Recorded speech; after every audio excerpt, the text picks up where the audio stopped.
SDG বাস্তবায়ন কোনো charity না, মন্তব্য অর্থমন্ত্রীর। কোনো ভাতা দিয়ে টাকা দিয়ে দরিদ্র মানুষের জীবনমান উন্নয়ন হবে না। বিনিয়োগ বান্ধব পরিবেশ তৈরিতে কাজ করছে সরকার। মার্কিন বাণিজ্য প্রতিনিধি দলের সাথে মতবিনিময় অনুষ্ঠানে শিল্পমন্ত্রী। মোবাইল হ্যান্ডসেট নিবন্ধনের প্রক্রিয়ায় বাড়তি সতর্কতা মন্ত্রণালয়ের। সেট হাত বদলে থাকছে না কঠোর বিধি নিষেধ।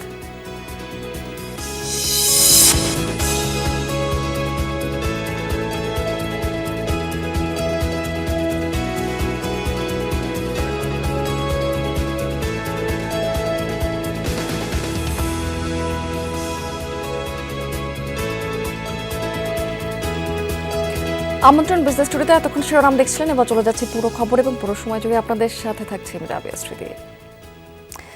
এসডিজি বাস্তবায়ন কোনো চ্যারিটি না, শুধু ভাতা বা টাকা দিয়ে দরিদ্র মানুষের জীবনমান উন্নয়ন হবে না। এসডিজি বিষয়ক সেমিনারে আমার মন্তব্য করেছেন অর্থমন্ত্রী আমির খসরু মাহমুদ চৌধুরী। বলেছেন, শুধু সরকারি অর্থায়নের মাধ্যমে টেকসই উন্নয়নের লক্ষ্য অর্জন করা সম্ভব নয়, এজন্য বেসরকারি খাতের বিনিয়োগ দরকার। তার মতে, অর্থনীতির কঠিন সময়ে যেসব প্রকল্প এই সরকার নিয়েছে তা বেশ চ্যালেঞ্জিং। অর্থমন্ত্রী বলেছেন, সঠিক তথ্য উপাত্ত সংগ্রহের জন্য কাজ করছে সরকার। প্রয়োজনীয় এবং যথাযথ পরিসংখ্যান না থাকলে সরকার সঠিক পরিকল্পনা থেকে পিছিয়ে পড়বে।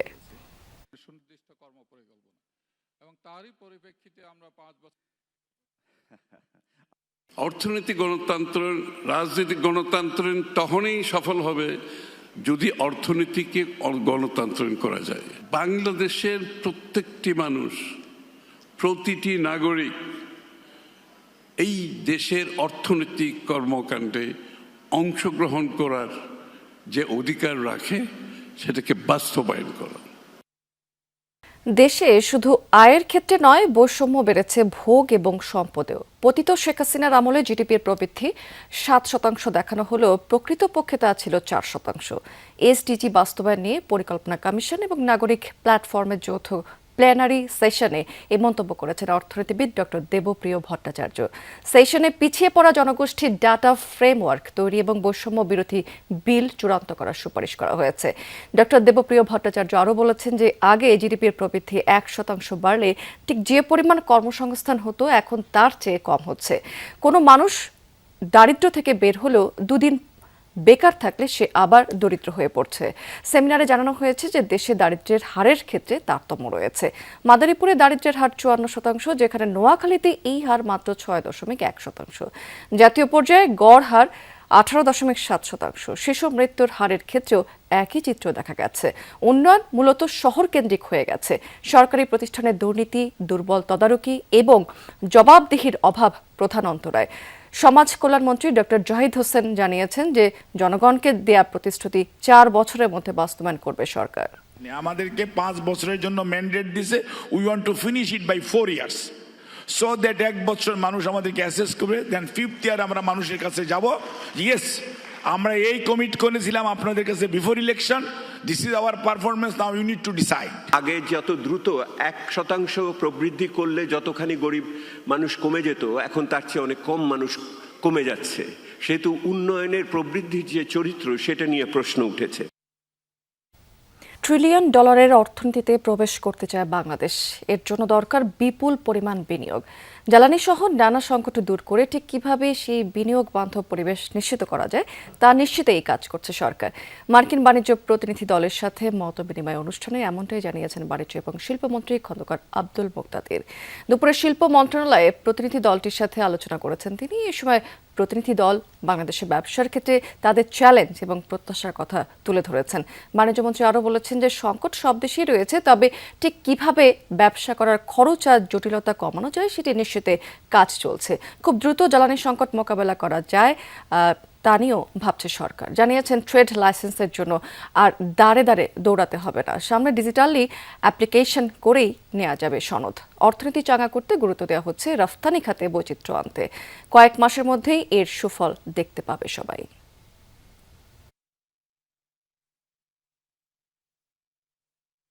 তারা বাংলাদেশে বিনিয়োগ করতে চান। বাংলাদেশ যে $1 ট্রিলিয়ন ইকোনমিতে লক্ষ্য পৌঁছাতে চায়, সেই জন্য যে প্রচুর বিনিয়োগ দরকার, তার একজন সহযাত্রী হতে ইউএস কোম্পানিগুলি ইন্টারেস্টেড। তারা ঠিক এনভায়রনমেন্টটা চান, সরকারের সহযোগিতা চান, এবং তাদেরকেও আমরা বার্তা দিয়েছি আমাদের পলিসিগুলি ইনভেস্টমেন্ট ফ্রেন্ডলি, বিজনেস ফ্রেন্ডলি, এবং তারা যখনই কোনো বিষয়ে তাদের সহযোগিতা দরকার হয় তারা যেন সংশ্লিষ্ট কর্তৃপক্ষের সাথে যোগাযোগ করেন।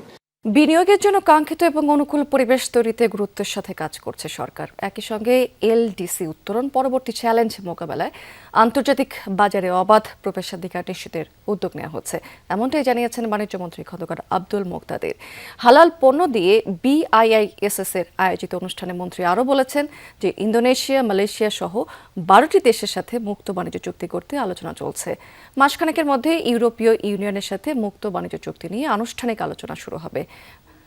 রফতানি সক্ষমতা বৃদ্ধি, বিদেশি বিনিয়োগ বাড়াতে জ্বালানির সহজলভ্যতা নিশ্চিত করা, লভ্যাংশ এবং পুঁজি নিরাপদে ফেরত নেওয়া সহ নানা ধরনের উদ্যোগের কথা জানিয়েছেন তিনি। এ সময় বক্তারা বলেছেন যে বৈশ্বিক হালাল পণ্যের বাজার $3 ট্রিলিয়ন হলেও বাংলাদেশের অংশগ্রহণ মাত্র $1 বিলিয়নেরও নিচে। এই খাতে সম্ভাবনা থাকার পরও পিছিয়ে রয়েছে বাংলাদেশ। উত্তরণের জন্য প্রয়োজন নীতি কাঠামো, গবেষণা, প্রযুক্তি, দক্ষ জনশক্তি এবং অর্থায়ন। সেমিনারে বক্তারা বলেছেন বর্তমানে দেশে BSTI এবং ইসলামিক ফাউন্ডেশন 2 জায়গায় হালাল সনদ দেয়ায় তৈরি হয়েছে জটিলতা। এই প্রক্রিয়া সমন্বিত এবং সহজ করতে একটি স্বাধীন বা একক হালাল সার্টিফিকেশন এজেন্সি গঠনের প্রস্তাব দিয়েছেন এ সময় বক্তারা।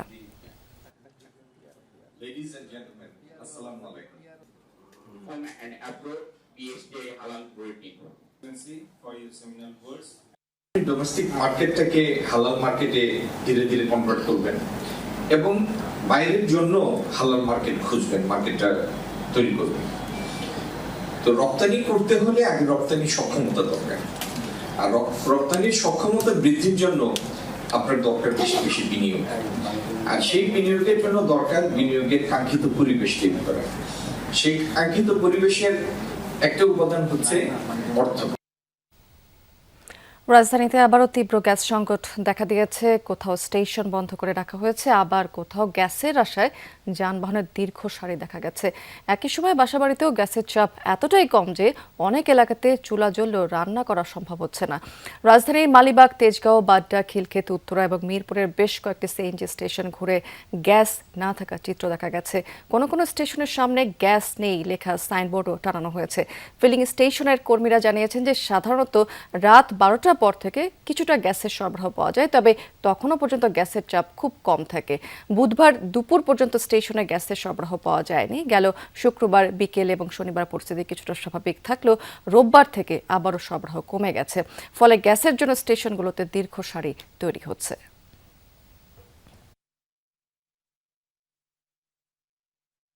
এখানে আমি আইছি প্রায় ঘন্টা 1.5 ঘন্টা হয়ে যাবে। হ্যাঁ, অন্য যখন সময় দিব তার কোনো স্টেশন। এই গ্যাসের অবস্থা তো ক্রাইসিস দিতেছে 2-3 মাস ধরে। বাসা বাড়িতে তো গ্যাসই পাই না, খাওয়া দাওয়া তো বন্ধই। হোটেল থেকে কিনা কয়দিন খাবো। গ্যাস পাম্প গেলে কয় আমরা গ্যাস থাকলে আসে দেবো, না থাকলে করতে দেবো। আমরা এই রাত্রেবেলা এসে বৈশা থাকি, এই বরপর যাইতে হয়, গাউসা যাইতে হয়, নরসুন্দে যাইতে হয়, মাধবদে যাইতে হয় গ্যাসের লেগা। আমরা গ্যাসের লেগে অনেক কষ্টে আছি। সরকার যে এটা নিয়ে কোনো দেখা কোনো উদ্যোগই নেই, এরকমই মনে হচ্ছে যে কোনো উদ্যোগই নাই। মধ্যপ্রাচ্যের যুদ্ধের কারণে বিশ্বজুড়ে তেলের সংকট এবং দাম বৃদ্ধি হলেও বাংলাদেশে দাম নিয়ন্ত্রণে রাখা হয়েছে। এসডিজি বিষয়ক সেমিনারে একথা তুলে ধরেছেন প্রধানমন্ত্রীর উপদেষ্টা মাহাদি আমিন। তিনি বলেছেন 16 বছরের সমস্যা 5 থেকে 6 মাসে পুরোপুরি সমাধান করা সম্ভব নয়, তবে সরকার মধ্যম মেয়াদে সংকট সমাধানে কাজ করছে। কিছুদিন আগে আমাদের গ্যাস নিয়ে কিছুটা সমস্যা ছিল এবং তার কারণ জানি যে একটা FSRU নষ্ট ছিল। অবশ্যই বাংলাদেশে একটা বড় সমস্যা বর্তমানে জ্বালানির ক্ষেত্রে, কিন্তু 16 বছরের যে সমস্যা বাস্তবিকভাবে 5 বা 6 মাসে সে সমস্যা শতভাগ সমাধান করা সম্ভব হয় না। তবে এতটুকু নিশ্চিত করতে পারি, মাননীয় প্রধানমন্ত্রীর নির্দেশনায় আমাদের সংশ্লিষ্ট যারা কর্মকর্তা রয়েছেন এবং সরকারের অংশীজনরা রয়েছেন সবাই মিলে সেই সিদ্ধান্ত নিচ্ছেন যেখানে বিদেশি বিনিয়োগ আসবে আমরা আমাদের ইন্টারনাল যে ডোমেস্টিক রিসোর্স রয়েছে সেগুলো এক্সপ্লোর করার চেষ্টা করছি এবং ইনশাল্লাহ মধ্যমেয়াদে বাস্তবসম্মত জ্বালানি সংকটের সমস্যা সমাধান হবে ইনশাল্লাহ। গ্যাস এবং বিদ্যুৎ সংকটের ফলে মানুষের ভোগান্তি চরমে, সেটি স্বীকার করে নিয়ে দুঃখ প্রকাশ করেছেন বিদ্যুৎ এবং জ্বালানি প্রতিমন্ত্রী অনিন্দ্য ইসলাম অমিত। দুপুরে সচিবালয়ের সাংবাদিকদের তিনি আরও বলেছেন যে সন্ধ্যার মধ্যে বিদ্যুৎ সংকট পরিস্থিতির কিছুটা উন্নতি হবে। বলেছেন বিগত সরকারগুলোর ভুল নীতির কারণে এমন পরিস্থিতি তৈরি হয়েছে। জনদুর্ভোগকে বিবেচনায় নিয়ে আমরা প্রাণান্তকর চেষ্টা করছি, এটা আমার ধারণা জনগণ বোঝেন, আপনারাও বোঝেন। আমাদের চেষ্টার ন্যূনতম কোনো ত্রুটি নেই। অবশ্যই ভোগান্তি চরমে, এ ব্যাপারে কোনো দ্বিমত নেই। আমরা বারবার সে কারণে বাংলাদেশের জনগণের কাছে দুঃখ প্রকাশ করছি। এদিকে নওগাঁতে লোডশেডিং এর প্রতিবাদ এবং প্রিপেইড মিটার বাতিলের দাবিতে মানববন্ধন করেছে স্থানীয়রা। সকালে শহরের মুক্তির মোড়ে প্রধান সড়কের পাশে এই কর্মসূচি পালিত হয়েছে। এ সময় বক্তারা বলেছেন যে গ্রাহকের চাহিদার বিপরীতে অর্ধেকেরও কম বিদ্যুৎ সরবরাহ করা হচ্ছে। তীব্র গরমে ঘন ঘন লোডশেডিং এ জনজীবন অতিষ্ঠ হয়ে পড়েছে। এছাড়া কলকারখানাগুলোতে উৎপাদন ব্যাহত হচ্ছে, কোল্ড স্টোরেজগুলোতে নষ্ট হচ্ছে সংরক্ষণ করা আলু। খুব দ্রুত পরিস্থিতি স্বাভাবিক করা না হলে কঠোর আন্দোলনের হুঁশিয়ারি দিয়েছেন এ সময় তারা। এছাড়া প্রিপেইড মিটার স্থাপন বন্ধেরও দাবি জানানো হয়েছে এই মানববন্ধন থেকে। এদিকে সার্বিক পরিস্থিতিতে পল্লী বিদ্যুৎ অফিসগুলোতে নিরাপত্তা জোরদার করা হয়েছে।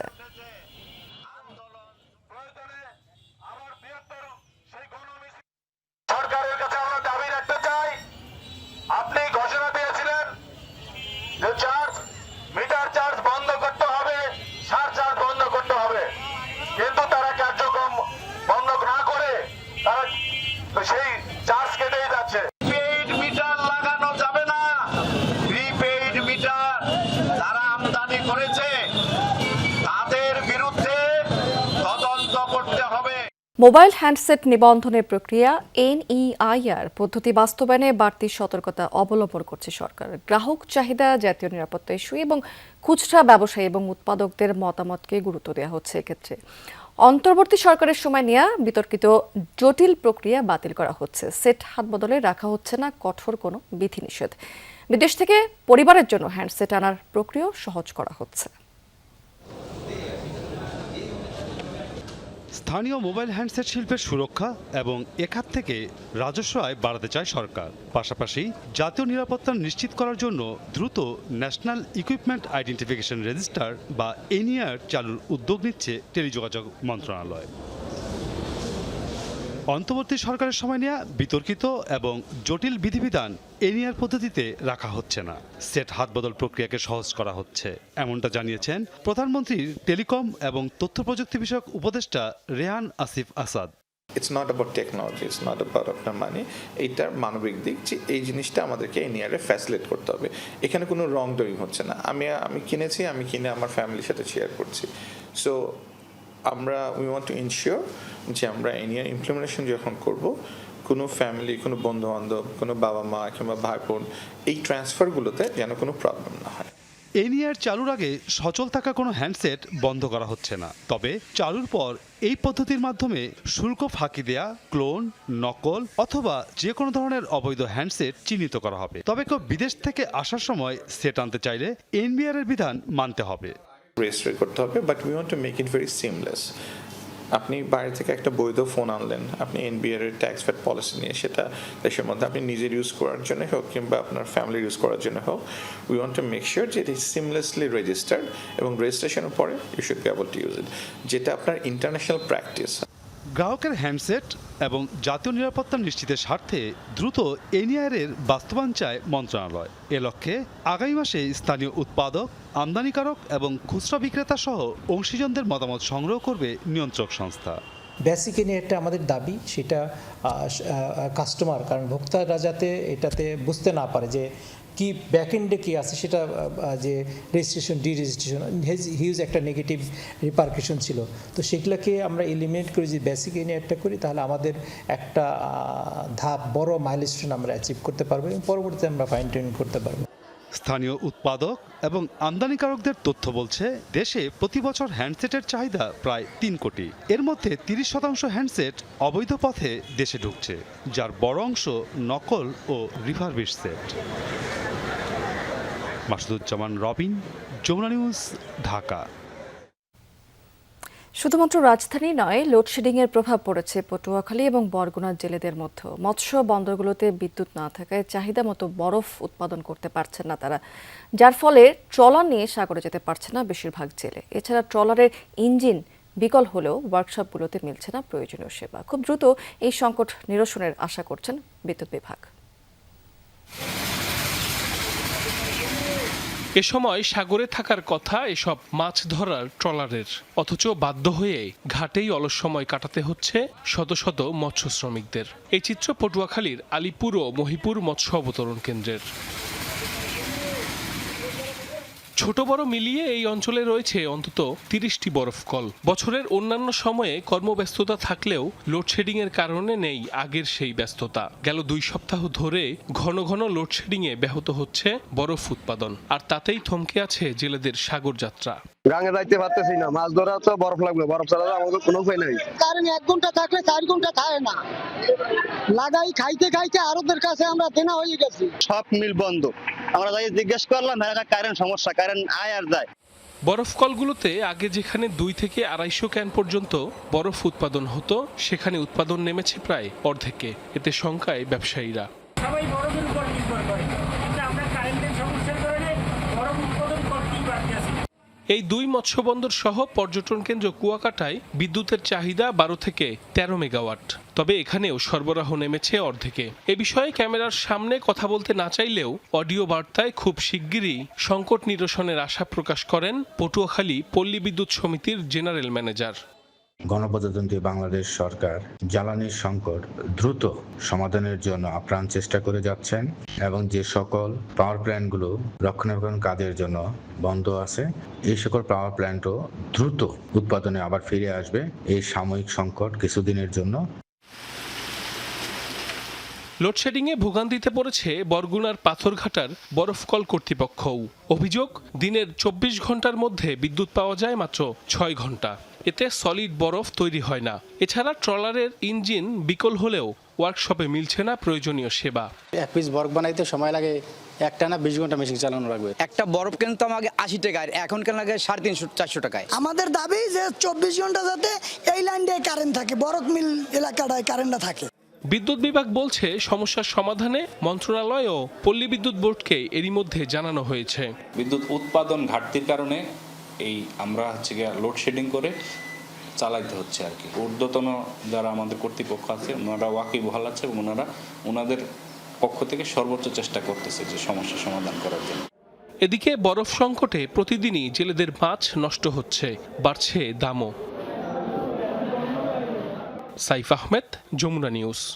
দর্শক, এবার জানিয়ে দেবো আপনাদেরকে আজকের পুঁজিবাজার লেনদেনের লাস্ট আপডেট। এই লাস্ট আপডেট নিয়ে খুব ছোট্ট একটা সামারি আপনাদেরকে দিচ্ছি। আজকে কিন্তু আমরা দিনের শেষে দেখতে পাচ্ছি আজকে ঢাকা শেয়ার বাজার ইন্ডেক্স থেকে প্রধান সূচক ডিএসসি ব্রড ইন্ডেক্স, সেটি কিন্তু আজকে দিন শেষে 6 পয়েন্টের মতো টোটাল কমে গেছে এবং 5897 পয়েন্টে এই সূচকটা অবস্থান করছে। যদিও সকালের দিকে আমরা দেখতে পেয়েছিলাম যে ঊর্ধ্বমুখী প্রবণতা দিয়ে কিন্তু শুরু হয়েছিল। আজকে প্রধান সূচকের সাথে অন্য দুটি সূচকেরও কিন্তু পতন হয়েছে। ডিএসসিএস সূচক সেটিও 1 পয়েন্টের মতো কমে 1180 পয়েন্টে অবস্থান করছে। ডিএস30 সূচক সেটি 2200 পয়েন্টে রয়েছে, 4 পয়েন্টের মতো কমে টোটাল ট্রেড করেছে আজকে ঢাকা শেয়ার বাজারে 1073 লাখ টাকার মতো শেয়ার। এবং ট্রেড হওয়া কোম্পানিগুলোর মধ্যে আজকে দেখতে পাচ্ছি বেশিরভাগ প্রতিষ্ঠানের শেয়ারের দামেরও পতন হয়েছে। 231টি কোম্পানির শেয়ারের দাম টোটাল কমেছে ঢাকা শেয়ার বাজারে, 119টির দাম বেড়েছে এবং 35টি কোম্পানির শেয়ারের দাম অপরিবর্তিত রয়েছে। টপ 20তে আজকে আমরা দেখতে পাচ্ছি শার্প ইন্ডাস্ট্রিজ প্রথম অবস্থানে রয়েছে 37,96 লাখ টাকার মতো টোটাল ট্রেড করে। এরপরে 35,57 লাখ টাকা কিছু বেশি লেনদেন নিয়ে মালিক স্পিনিং দ্বিতীয় অবস্থানে রয়েছে এবং তৃতীয় অবস্থানে বেক্সিম গ্রুপকে আজকে দেখতে পাচ্ছি।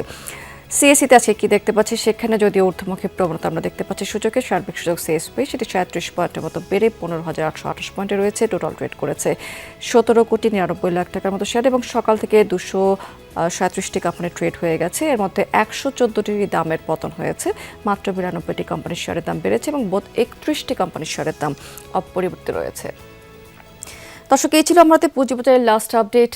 এবার আন্তর্জাতিক প্রসঙ্গে চলে যাচ্ছি। যুক্তরাজ্যের বাজারে বেড়েছে বাংলাদেশের পণ্য রফতানি। এই দেশটির সরকারি পরিসংখ্যান অনুযায়ী 2025 সালের মার্চ থেকে 2026 সালের মার্চ পর্যন্ত যুক্তরাজ্যে বাংলাদেশের রফতানি 15% বেড়ে দাঁড়িয়েছে 3.8 বিলিয়ন পাউন্ডে। তবে একই সময় বাংলাদেশে যুক্তরাজ্যের রফতানি 2.5% কমে হয়েছে 70 কোটি পাউন্ড। দুদেশে দ্বিপক্ষীয় বাণিজ্য 12% বেড়ে 450 পাউন্ডে পৌঁছালেও যুক্তরাজ্যের বাণিজ্য ঘাটতি বেড়ে দাঁড়িয়েছে 310 কোটি পাউন্ডে। বরাবরের মতো এই রফতানি সিংহভাগই ধরে রেখেছে তৈরি পোশাক খাত, যার অর্থমূল্য 330 কোটি পাউন্ড।